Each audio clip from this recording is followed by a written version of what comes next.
Assalamualaikum sahabat, pasti gampang. Setelah ada kesulitan pasti ada kemudahan. Hari ini saya akan menceritakan tentang seorang pengusaha kaya raya yang berangkat haji dengan penuh kesombongan. Namun di tengah ibadah tawaf, ia mengalami kejadian mengerikan. Tubuhnya perlahan berubah menjadi sosok yang mengerikan sebagai bentuk azab atas dosa-dosa masa lalunya. Kenapa hal ini bisa terjadi? Namun sebelum itu, bagi yang beragama Islam, sempatkan tulis salawat di kolom komentar supaya komentar itu menjadi saksi kita mendapatkan syafaat dari Rasulullah nanti di akhirat. Dan jangan lupa klik tombol subscribe dan like, agar kita bisa terus berbagi kisah penuh hikmah dan pelajaran hidup. Dukung channel ini agar terus berkembang dan memberikan konten bermanfaat untuk kita semua. Sekarang, mari kita mulai kisahnya. Di sebuah desa kecil di Jawa, hiduplah seorang pria bernama Haji Malik. Ia dikenal sebagai pengusaha sukses, memiliki banyak tanah, sawah, dan usaha dagang. Orang-orang di desa sangat menghormatinya karena kekayaannya yang melimpah. Namun, di balik kesuksesan itu, ia adalah orang yang sombong dan memandang remeh orang lain. Haji Malik sering berkata bahwa uang bisa membeli segalanya, bahkan surga. Ia pernah menipu rekan bisnisnya, mengambil hak orang lain, dan menghalalkan segala cara demi kekayaan. Meskipun dikenal sebagai haji, ia jarang beribadah dengan tulus. Pergi ke masjid hanya saat ada acara besar, sekadar untuk menjaga reputasi. Tapi tahun ini, ia bertekad untuk berangkat haji, bukan karena niat ibadah, melainkan untuk meningkatkan gengsinya. Ia ingin kembali ke desa dengan gelar haji yang sukses, agar semakin dihormati. Kabar keberangkatan Haji Malik ke Tanah Suci segera tersebar di desa. Banyak orang datang ke rumahnya untuk mengucapkan selamat dan meminta doa. Ia menikmati pujian dari warga desa, merasa dirinya semakin dihormati. "Lihatlah aku, sebentar lagi aku akan suci seperti bayi yang baru lahir," katanya dengan bangga. Istrinya, Bu Rahma, diam saja, merasa ada yang aneh dengan niat suaminya. Malam sebelum keberangkatan, Haji Malik mulai merasa gelisah tanpa sebab. Ia bermimpi buruk, melihat dirinya di tengah gurun, dikejar sesuatu yang menyeramkan. Dalam mimpi itu, ia mendengar suara berat yang berbisik, "Kau pikir bisa lari dari dosamu?" Ia terbangun dengan tubuh berkeringat, tetapi menepis perasaan aneh itu. "Ah, ini hanya perasaan gugup sebelum perjalanan," gumamnya dalam hati. Hari keberangkatan tiba. Haji Malik dan rombongan berangkat dari bandara. Di pesawat, ia duduk di kelas bisnis, menikmati fasilitas mewah selama perjalanan. Sesekali ia melirik jemaah lain yang duduk di kelas ekonomi dengan tatapan meremehkan. "Haji itu harus terhormat, tidak pantas berdesakan di kelas ekonomi," katanya dalam hati. Namun, di tengah perjalanan, ia kembali merasakan kegelisahan aneh. Seorang pria tua di sebelahnya tiba-tiba menoleh dan berkata, "Semoga haji kita diterima Allah." Haji Malik terkejut, karena pria itu menatapnya dengan tatapan yang terasa menusuk. Ia hanya tersenyum kaku dan mengangguk, lalu kembali memejamkan mata. Tetapi saat itu, ia mendengar suara samar di telinganya. Dosa tak bisa dihapus hanya dengan pergi ke Tanah Suci. Ia membuka matanya lebar-lebar, tetapi tidak ada siapa-siapa di sampingnya. Setibanya di Mekah, suasana haru menyelimuti para jemaah. Banyak yang menangis terharu saat melihat Ka'bah untuk pertama kalinya. Haji Malik berusaha menyesuaikan diri, tetapi ada sesuatu yang terasa berbeda di hatinya. Saat ia memandang Ka'bah, dadanya terasa sesak, seperti ada yang menekan dari dalam. "Kenapa aku merasa begini?" pikirnya dalam hati. Seorang temannya, Pak Soleh, menepuk bahunya dan mengajaknya berdoa bersama. Namun, saat Haji Malik mulai berdoa, lidahnya terasa berat dan sulit mengucapkan kata-kata. Ia merasa keringat dingin mulai mengalir di pelipisnya. "Ah, ini pasti karena kelelahan," pikirnya sambil menarik napas dalam-dalam. Ia tidak menyadari bahwa ini adalah pertanda buruk. Malam itu, setelah selesai ibadah di Masjidil Haram, Haji Malik kembali ke hotel. Ia merasa tubuhnya sangat lelah, lebih lelah dari biasanya.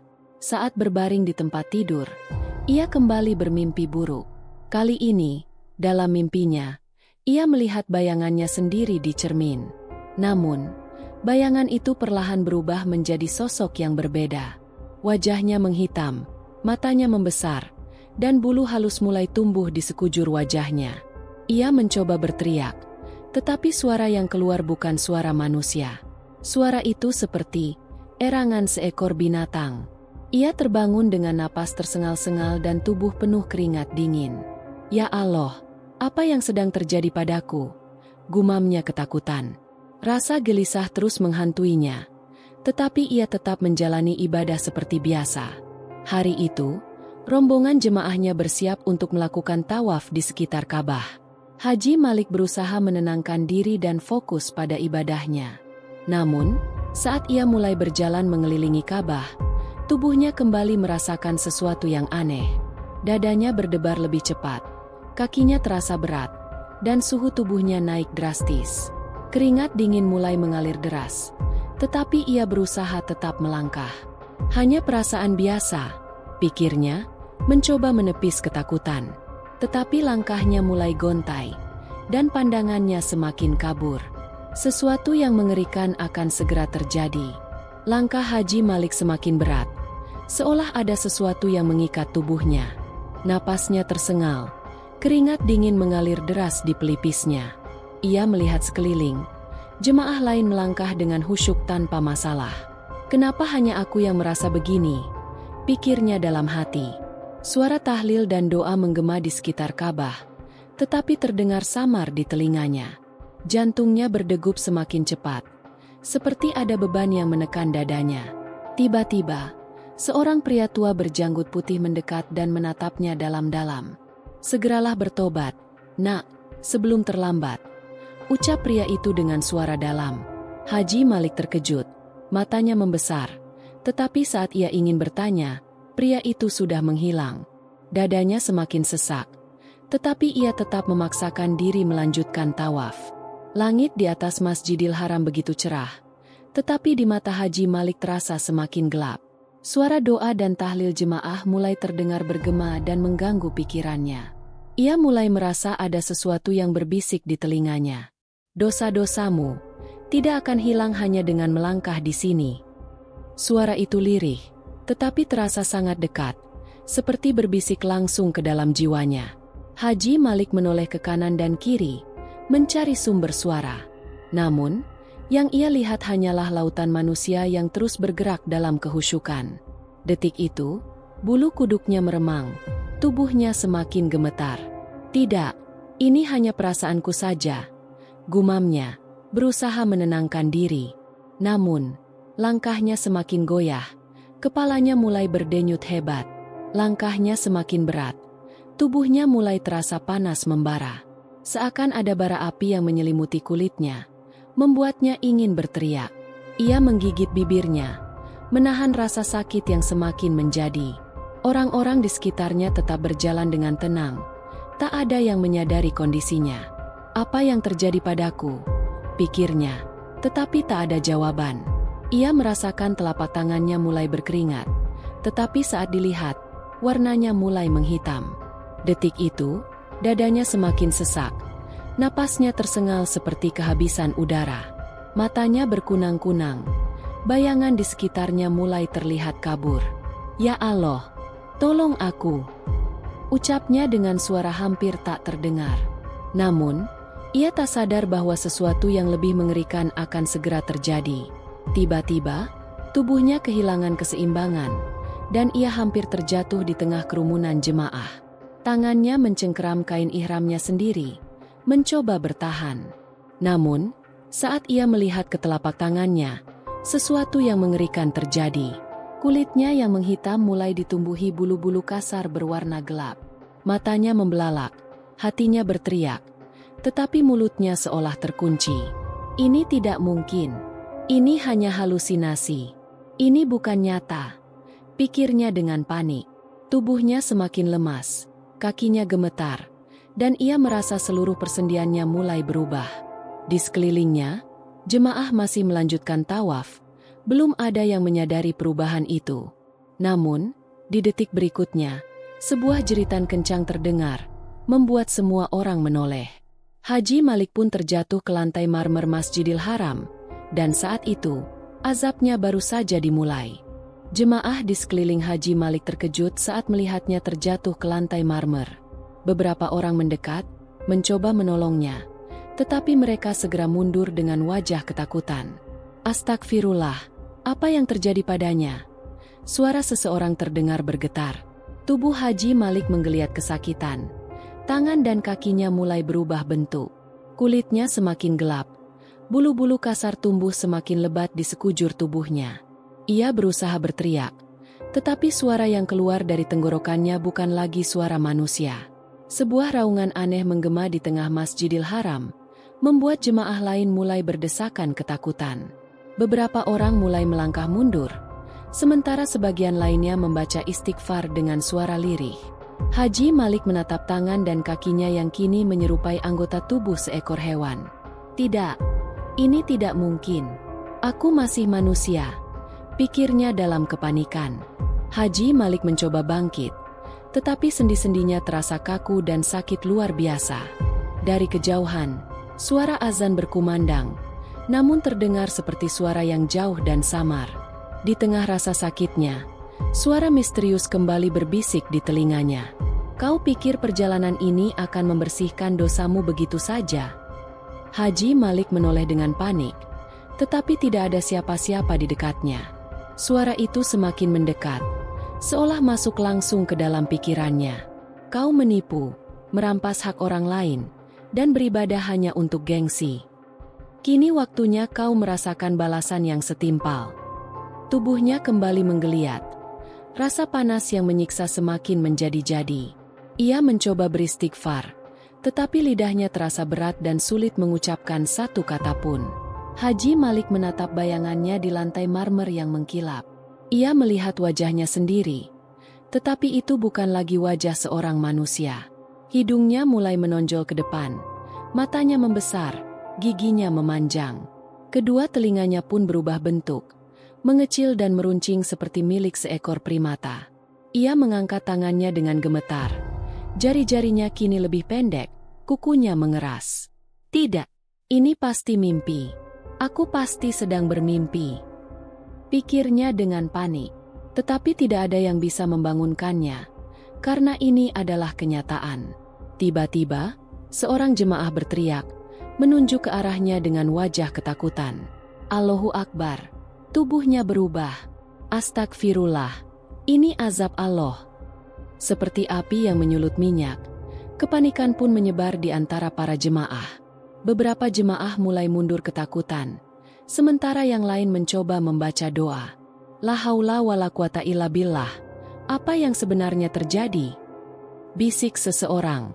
Beberapa petugas haji yang berjaga di sekitar Ka'bah mulai mendekat.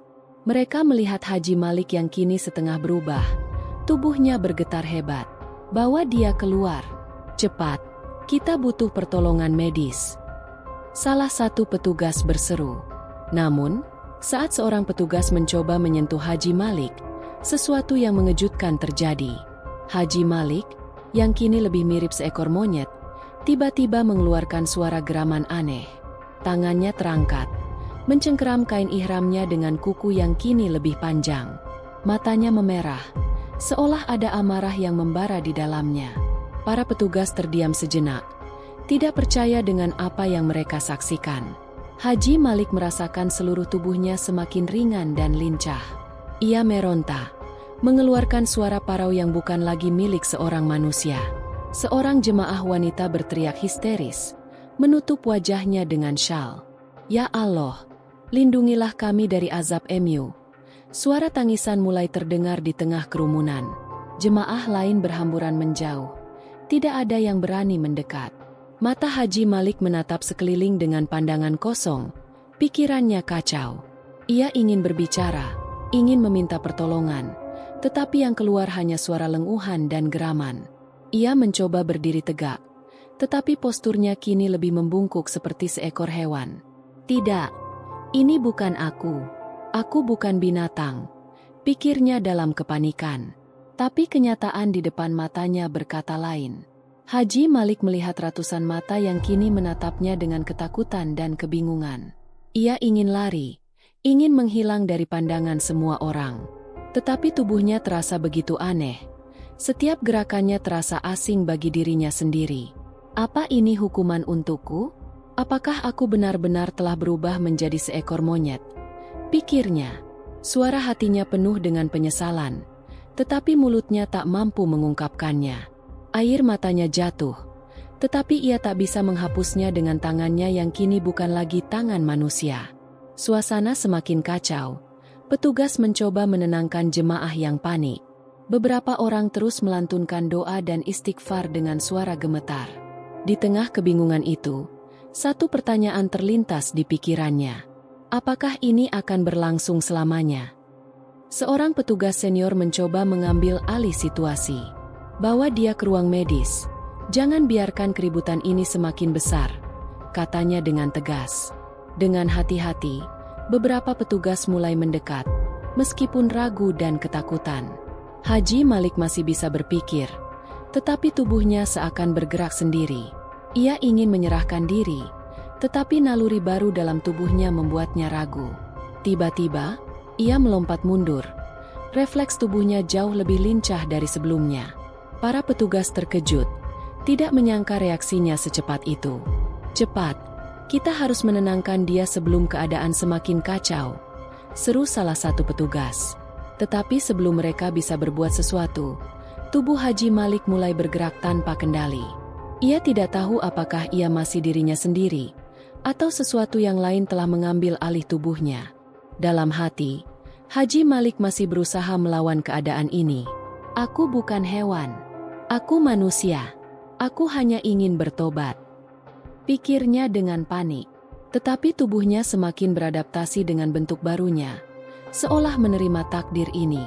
Ia mendengar suara hati lain yang lebih kuat. Ini bukan lagi pilihanmu. Kau telah mendapatkan apa yang kau tanam. Haji Malik ingin menolak, ingin berteriak. Tetapi suara itu menelan kesadarannya. Semua kenangan dosa masa lalunya kembali terputar seperti kilatan cahaya di pikirannya. Ia melihat wajah orang-orang yang pernah ia tipu, air mata mereka, kesedihan mereka. Dan kini, ia sendiri yang merasakan penderitaan itu. Azabnya telah dimulai, dan ia tidak tahu apakah masih ada jalan kembali. Suasana di sekitar Ka'bah semakin kacau. Jeritan dan doa bergema di antara jemaah yang ketakutan melihat perubahan Haji Malik. Beberapa orang berlari menjauh, sementara yang lain tetap berdiri dengan wajah pucat. Allahu Akbar, apa yang baru saja terjadi? Bisik seorang pria dengan tubuh gemetar. Seorang wanita menangis terisak, memeluk anaknya yang ketakutan. Para petugas keamanan semakin kewalahan menghadapi situasi yang tidak pernah mereka bayangkan sebelumnya. Haji Malik, yang kini lebih menyerupai seekor monyet, merasakan tatapan ratusan pasang mata yang menusuk ke arahnya. Ia ingin menghilang, ingin kembali menjadi dirinya yang dulu, tetapi tubuhnya sudah bukan miliknya lagi. Rasa malu dan ketakutan bercampur menjadi satu dalam hatinya yang semakin hancur. Ya Allah, apa yang telah aku lakukan hingga kau timpakan ini padaku? Pikirnya dengan penuh penyesalan. Haji Malik mencoba mengangkat tangannya, tetapi kini bentuknya benar-benar berbeda. Jari-jarinya lebih pendek, kukunya mengeras, dan bulu hitam menutupi seluruh lengannya. Ia menatap bayangannya di lantai marmer, dan yang ia lihat bukan lagi dirinya. Wajahnya kini sepenuhnya menyerupai seekor primata. Matanya lebih besar dan berwarna merah gelap. Mulutnya terasa aneh, giginya lebih tajam, dan lidahnya lebih panjang. Ia ingin berteriak, ingin mengucapkan sesuatu, tetapi yang keluar hanyalah suara erangan binatang. Tidak, ini tidak mungkin terjadi. Aku masih manusia, pikirnya, tetapi tidak ada yang bisa mendengar teriakannya. Ia melangkah mundur dengan tubuh yang bergetar. Kepanikan semakin menyelimuti pikirannya. Setiap gerakannya terasa asing, seolah ia tidak lagi memiliki kendali atas dirinya sendiri. Dan saat itu, ia menyadari satu hal yang lebih menakutkan. Ia mulai kehilangan ingatan tentang siapa dirinya. Haji Malik berusaha mengingat kehidupannya, tetapi pikirannya mulai kabur. Nama istrinya, rumahnya, dan semua yang pernah ia miliki terasa semakin jauh. Seperti kabut tebal yang menutupi pikirannya, Perlahan semua kenangan manusiawinya mulai menghilang.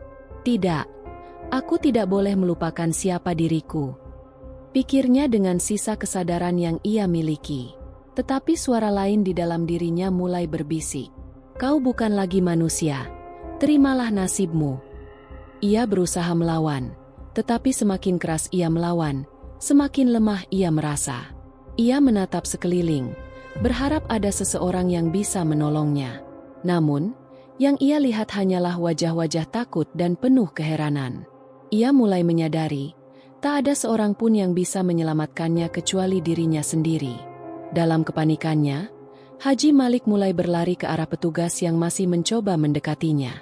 Tetapi alih-alih meminta pertolongan, tubuhnya justru bergerak seperti seekor hewan liar. Kakinya lebih cepat, tubuhnya lebih ringan, dan refleksnya jauh lebih kuat. Ia merangkak beberapa langkah, lalu tiba-tiba melompat tanpa sadar.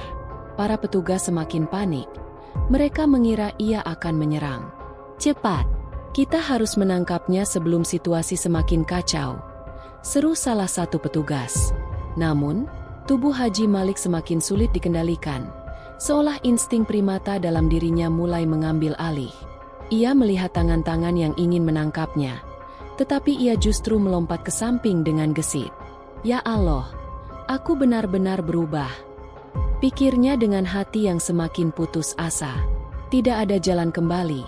Ia kini sepenuhnya terperangkap dalam tubuh yang bukan lagi miliknya. Haji Malik dulu adalah seorang pengusaha yang dihormati, tetapi kini ia hanyalah makhluk asing di tengah ribuan manusia. Semua yang pernah ia banggakan kini tak ada artinya. Kekayaannya, rumahnya, hartanya, semua tak bisa menyelamatkannya dari azab yang menimpa dirinya.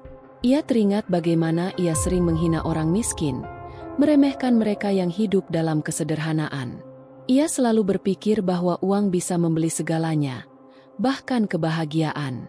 Tapi kini, di tengah Masjidil Haram, dengan tubuh yang tak lagi manusiawi, ia menyadari betapa salahnya cara berpikirnya selama ini. Allah, apakah kau masih memberiku kesempatan untuk bertobat? Tetapi ia tak mendengar jawaban apapun. Yang ia rasakan hanyalah dinginnya lantai marmer dan tatapan penuh ketakutan dari orang-orang di sekelilingnya. Ia kini benar-benar sendirian. Haji Malik berusaha mencari cara untuk berbicara, tetapi lidahnya tak lagi bisa mengucapkan kata-kata. Ia ingin memohon ampun, ingin bersujud, ingin menangis, tetapi tubuhnya tak lagi bisa melakukannya. Ya Allah, ampuni aku, walaupun aku tak bisa mengucapkannya dengan mulutku, pikirnya dalam hati. Ia menundukkan kepala, mencoba mengingat setiap kesalahan yang telah ia lakukan. Ia teringat bagaimana ia menipu rekan bisnisnya, bagaimana ia mengambil hak anak yatim, bagaimana ia meremehkan ibadah. Setiap dosa yang pernah ia lakukan kini kembali seperti kilatan cahaya yang menyilaukan matanya. Apakah ini balasannya? Apakah aku tak akan pernah bisa kembali? Di tengah keheningan itu, ia merasakan sesuatu yang aneh. Untuk pertama kalinya sejak perubahan ini terjadi, ia merasakan ketenangan yang belum pernah ia rasakan sebelumnya. Tepat saat ia menutup matanya, suara azan maghrib berkumandang dari kejauhan. Suara itu meresap ke dalam jiwanya, membuatnya tersentak. Allahu Akbar, Allahu Akbar. Suara itu begitu indah, begitu menyentuh hatinya yang beku. Ia merasakan tubuhnya sedikit lebih ringan, seolah ada sesuatu yang menariknya kembali. Ia membuka matanya perlahan, melihat langit Mekah yang mulai berubah warna keemasan. Apakah ini tandanya? Apakah aku masih bisa diselamatkan? Pikirnya. Dalam ketakutan dan penyesalannya, untuk pertama kalinya sejak kejadian ini, ia mencoba untuk pasrah. Allah, jika Engkau masih berkenan menerima taubatku, bimbinglah aku, bawa aku kembali. Saat itu, sesuatu yang luar biasa mulai terjadi pada tubuhnya. Suara azan terus menggema di langit Mekah, menggetarkan hati setiap jemaah. Haji Malik merasakan sesuatu yang berbeda dalam tubuhnya. Rasa panas yang menyiksa perlahan mulai mereda, meskipun tubuhnya masih dipenuhi bulu kasar. Ia menatap tangannya yang masih menyerupai monyet, tetapi kini terasa lebih ringan. Tatapan jemaah di sekelilingnya masih dipenuhi ketakutan, tetapi sebagian mulai membaca doa dengan khusyuk. Seorang pria berjubah putih berdiri di kejauhan, menatap Haji Malik dengan sorot mata tajam. Pria itu perlahan mengangkat tangannya, lalu berdoa dengan suara lembut namun penuh wibawa. Ya Allah, jika hambamu ini masih Engkau beri kesempatan, bimbinglah ia kembali ke jalanmu. Detik itu, tubuh Haji Malik kembali terasa panas, tetapi kali ini berbeda. Seolah ada sesuatu yang sedang menariknya keluar dari kegelapan yang telah menelannya. Rasa sakit tiba-tiba kembali menyerangnya, lebih dahsyat dari sebelumnya. Haji Malik jatuh tersungkur, tubuhnya menggeliat di lantai marmer Masjidil Haram. Jemaah di sekelilingnya semakin panik, beberapa mulai berteriak ketakutan. Astagfirullah, tubuhnya berubah lagi, seru seseorang di tengah kerumunan. Ia merasakan tulangnya berdenyut, seolah ada sesuatu yang ingin keluar dari dalam dirinya. Tubuhnya membesar dan mengecil secara tidak menentu, seperti ada dua kekuatan yang sedang bertarung di dalamnya. Kepalanya berdenyut hebat, ingatannya semakin kabur. Tidak, aku tidak ingin kehilangan diriku lagi, pikirnya dalam hati. Ia mencoba meraih sisa kesadarannya, tetapi semakin sulit untuk bertahan. Apakah ini akhirnya? Apakah ini hukuman yang harus ia terima selamanya? Di tengah penderitaannya, Haji Malik tiba-tiba melihat kilatan cahaya di pikirannya. Ia melihat dirinya di masa lalu, saat ia masih menjadi pengusaha yang tamak dan sombong. Ia melihat saat ia menipu sahabatnya, mengambil tanah orang miskin, dan memperlakukan bawahannya dengan kejam. Ia melihat wajah-wajah mereka yang menderita karena perbuatannya. Air mata mereka, rintihan mereka, semua itu kini kembali menghantam dirinya dengan keras. Apakah ini caranya Allah menunjukkan kesalahanku? Pikirnya dengan hati yang semakin hancur. Ia ingin meminta maaf kepada mereka, tetapi semua itu sudah terlambat. Ia mulai memahami bahwa tidak ada ibadah yang bisa menghapus dosa tanpa adanya keikhlasan dan taubat yang sungguh-sungguh. Allah, ampuni aku, bisiknya dalam hati, meskipun mulutnya masih tak mampu berbicara. Dalam sekejap, tubuhnya kembali terasa ringan, seolah sesuatu telah berubah di dalam dirinya. Tubuh Haji Malik perlahan mulai kembali ke bentuk manusia. Bulu-bulu kasar yang menutupi tubuhnya perlahan menghilang, kukunya kembali normal. Ia masih gemetar, tetapi rasa sakit yang luar biasa mulai mereda. Para jemaah yang melihat kejadian itu tercengang, sebagian besar beristighfar dengan suara lirih. Subhanallah, apa yang baru saja terjadi? Tanya seseorang di antara mereka. Haji Malik membuka matanya perlahan. Napasnya masih tersengal. Ia melihat ke tangannya. Kini tangannya telah kembali seperti semula. Ia meraba wajahnya, memastikan bahwa ia masih manusia.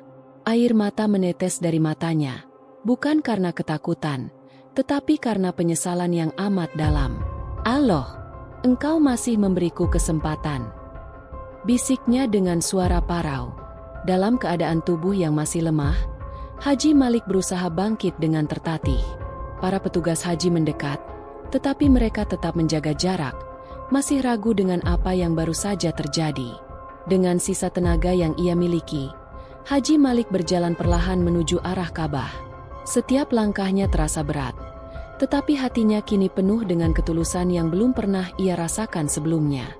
Ia jatuh berlutut di lantai marmer yang dingin, lalu bersujud dengan penuh kepasrahan. Ya Allah, terimalah taubat hamba. Hamba sadar bahwa hamba telah banyak berbuat salah, ucapnya dengan suara yang bergetar.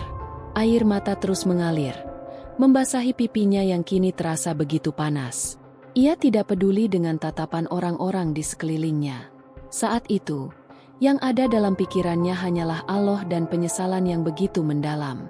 Sujud itu adalah sujud terakhirnya sebagai seorang yang telah kembali menemukan cahaya. Haji Malik masih bersujud, tubuhnya bergetar hebat.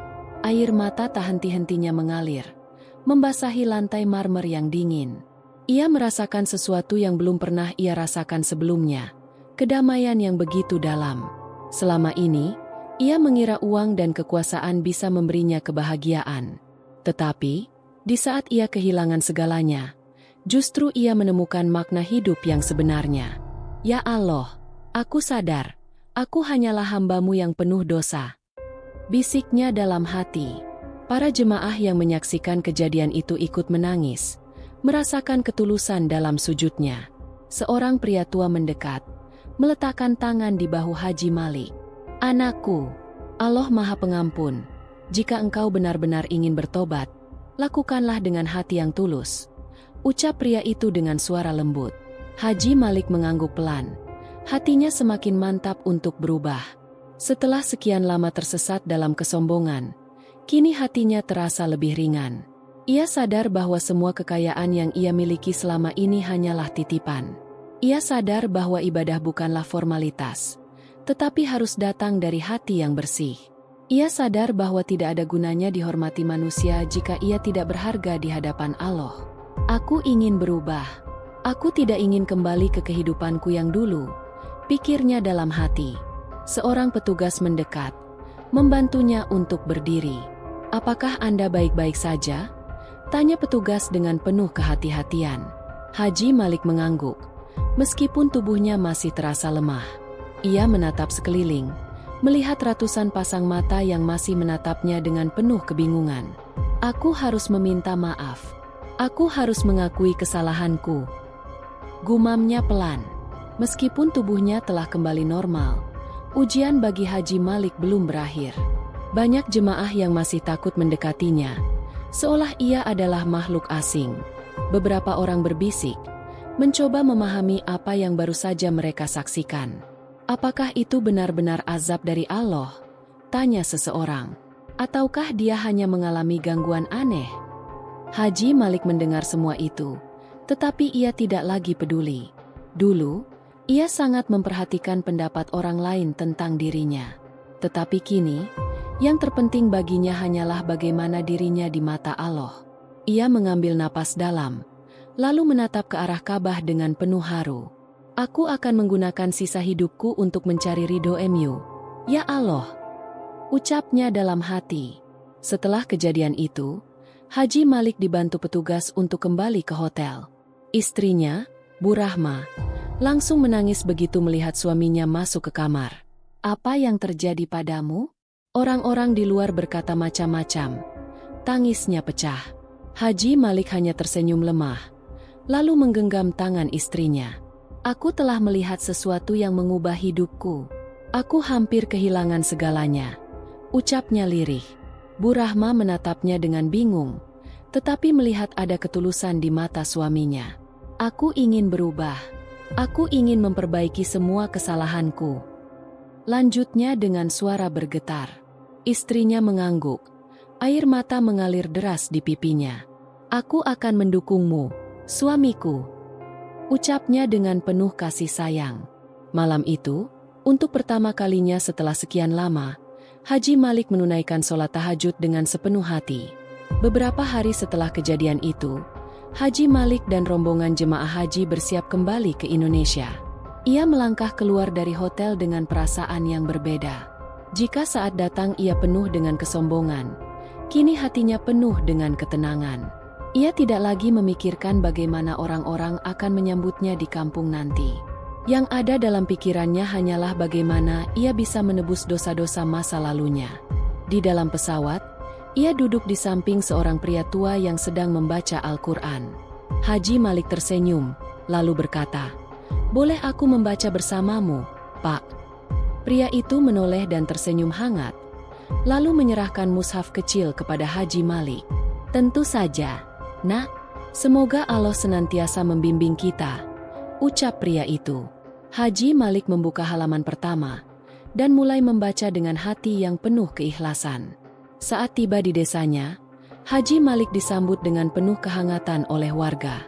Tetapi kali ini, ia tidak merasa tinggi hati seperti dulu. Ia tidak berjalan dengan kepala terangkat seperti sebelumnya, melainkan dengan penuh rendah hati.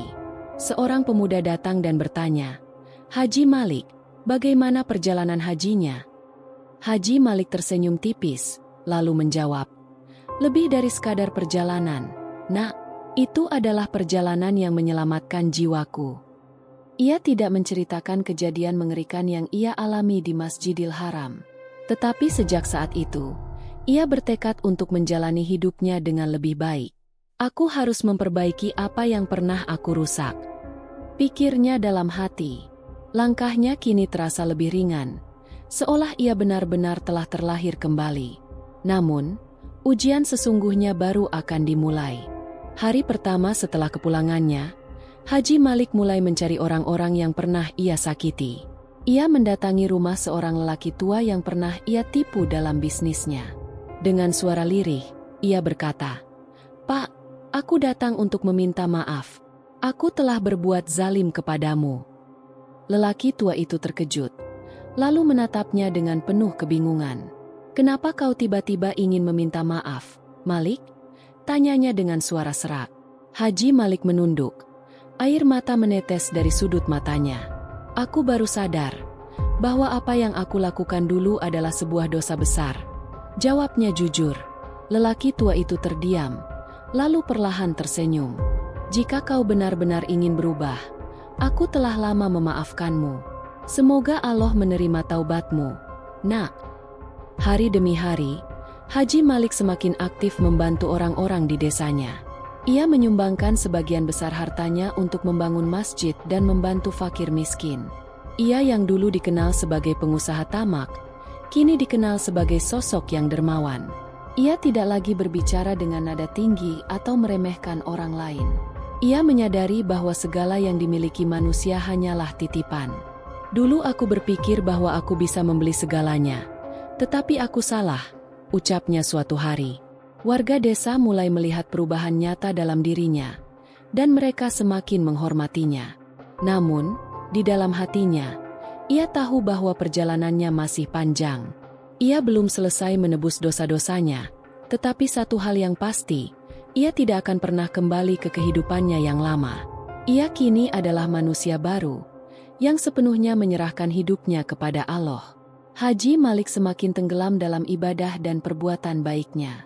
Setiap pagi, ia datang lebih awal ke masjid, membersihkan lantai, dan menyiapkan sajadah untuk jemaah.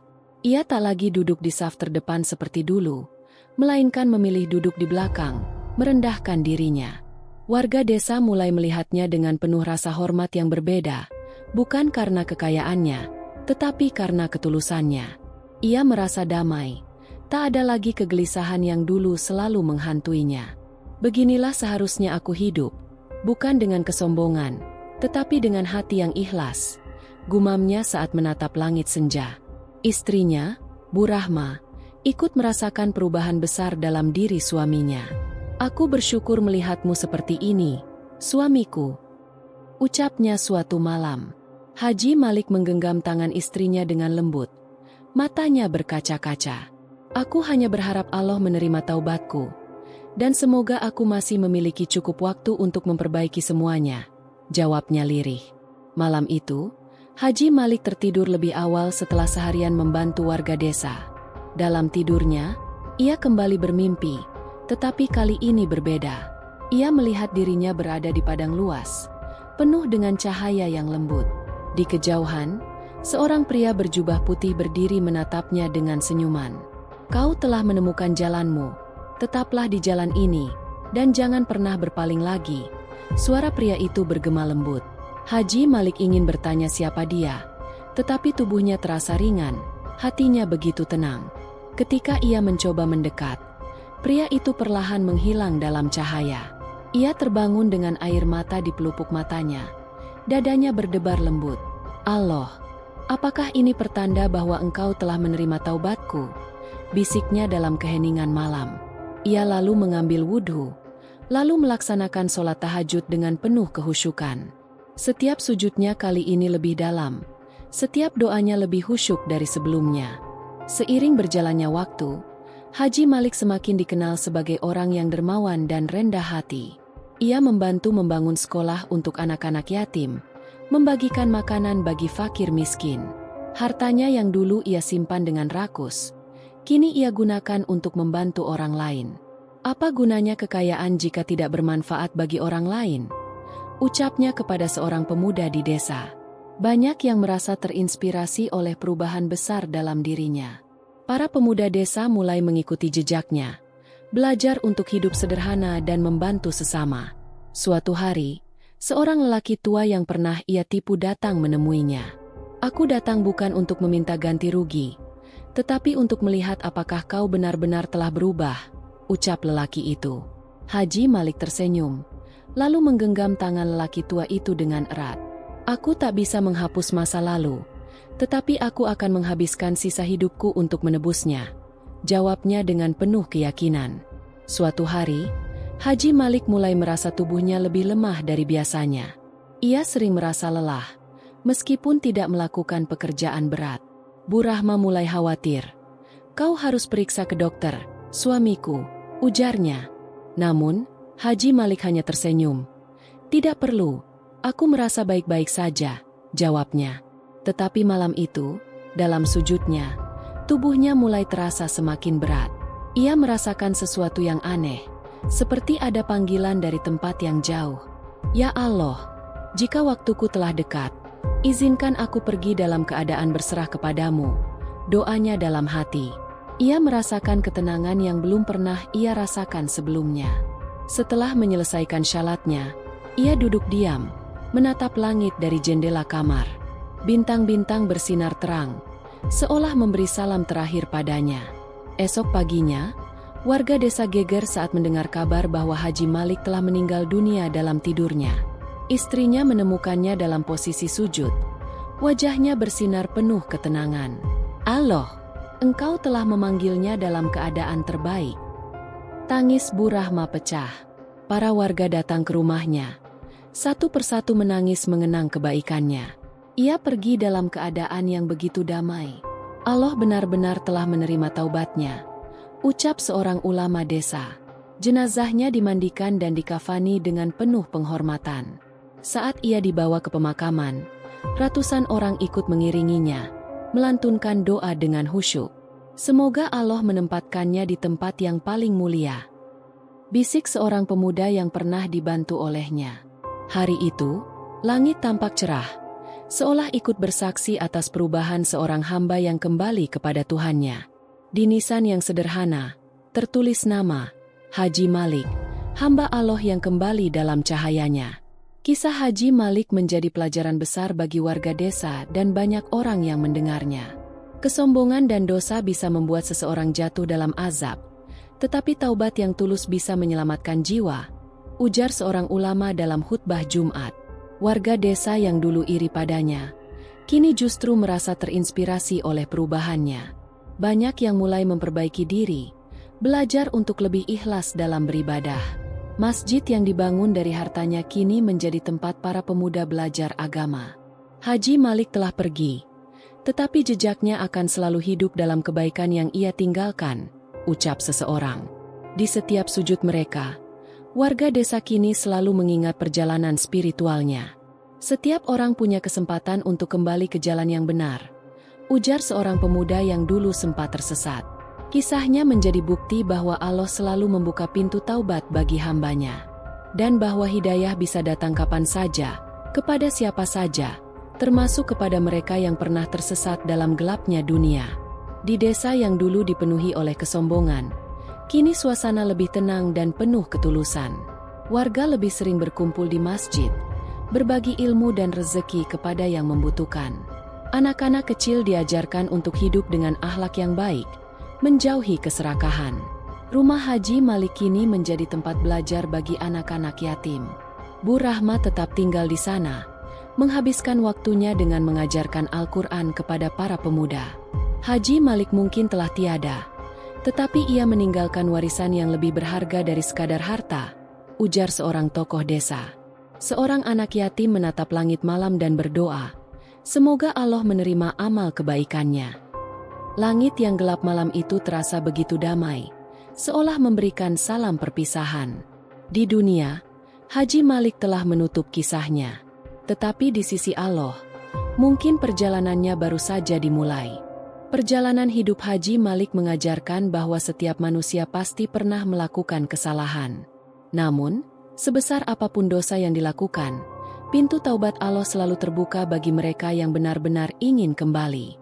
Allah berfirman dalam Al-Quran, katakanlah, Wahai hamba-hambaku yang melampaui batas terhadap diri mereka sendiri, janganlah kamu berputus asa dari rahmat Allah. Sesungguhnya Allah mengampuni dosa-dosa semuanya. Sungguh, Dialah yang Maha Pengampun, Maha Penyayang. Quran Surat Az-Zumar 53. Ayat ini menjadi bukti bahwa siapapun yang bertobat dengan sungguh-sungguh, Allah akan mengampuninya. Kisah Haji Malik menunjukkan bagaimana seseorang yang awalnya tersesat dalam kesombongan dapat menemukan jalan kembali. Setiap sujud yang ia lakukan di akhir hidupnya adalah bukti bahwa taubat bisa datang kapan saja. Allah Maha Pengampun, dan aku telah merasakannya, ucapnya sebelum meninggal. Semoga kita tidak menunda-nunda taubat, karena kita tidak tahu kapan ajal akan menjemput. Kesombongan adalah salah satu dosa yang paling dibenci oleh Allah. Kesombongan telah menjerumuskan iblis, Fir'aun, dan banyak manusia yang menolak kebenaran. Dalam sebuah hadis, Rasulullah bersabda, "Tidak akan masuk surga orang yang di dalam hatinya ada sebesar biji sawi dari kesombongan." Hadis riwayat Muslim. Haji Malik dulu mengira bahwa kekayaan dan status sosialnya bisa membuatnya lebih tinggi dari orang lain. Namun, di hadapan Allah, manusia sama saja. Yang membedakan hanyalah ketakwaannya. Saat ia diubah menjadi seekor monyet, semua kehormatannya lenyap dalam sekejap. Tidak ada lagi sanjungan, tidak ada lagi pujian, yang tersisa hanyalah ketakutan dan kepanikan. Andai aku tahu ini akan terjadi, aku tidak akan menjalani hidup seperti dulu. Sesalnya, semoga kita dijauhkan dari sifat sombong dan selalu rendah hati dalam kehidupan ini. Haji Malik dulu percaya bahwa uang bisa membelinya segalanya. Namun, setelah kehilangan segalanya, ia baru sadar bahwa harta yang sejati adalah amal saleh. Rasulullah pernah bersabda, "Anak Adam berkata, 'Hartaku, hartaku.' Padahal hartanya yang sebenarnya hanyalah apa yang telah ia makan lalu habis, yang telah ia pakai lalu usang, dan yang telah ia sedekahkan lalu tersimpan untuk akhirat." Hadis riwayat Muslim. Haji Malik yang dulu kikir dan serakah, akhirnya menyedekahkan hartanya di akhir hidupnya. Ia menyadari bahwa semua yang ia kumpulkan di dunia tidak akan dibawa ke dalam kuburnya. Yang tersisa hanyalah amal baiknya, doa dari orang-orang yang ia bantu, dan ridho Allah. Kini aku paham, harta itu bukan untuk disimpan, tetapi untuk digunakan di jalan yang benar. Semoga kita selalu menggunakan rezeki yang diberikan Allah untuk kebaikan. Setiap manusia pasti akan menemui ajalnya, tetapi bagaimana cara seseorang meninggal sangat bergantung pada amalnya. Ada orang yang meninggal dalam keadaan penuh kehinaan, ada pula yang meninggal dalam keadaan mulia. Rasulullah bersabda, "Seseorang akan dibangkitkan sesuai dengan keadaan terakhirnya saat meninggal dunia." Hadis riwayat Muslim. Haji Malik yang awalnya hampir mati dalam keadaan hina, akhirnya diberikan kesempatan untuk bertobat.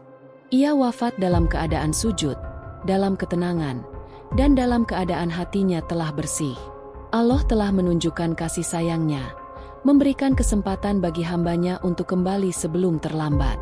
Jangan menunda taubat, karena kita tidak tahu apakah kita masih punya kesempatan seperti aku, ucapnya dalam hati sebelum ajal menjemput. Semoga kita semua diberikan husnul khotimah, kematian yang baik dan diridhai oleh Allah. Kisah Haji Malik bukan hanya sekadar cerita, tetapi sebuah pelajaran hidup bagi setiap manusia. Jangan menunda-nunda taubat, karena ajal bisa datang kapan saja tanpa peringatan.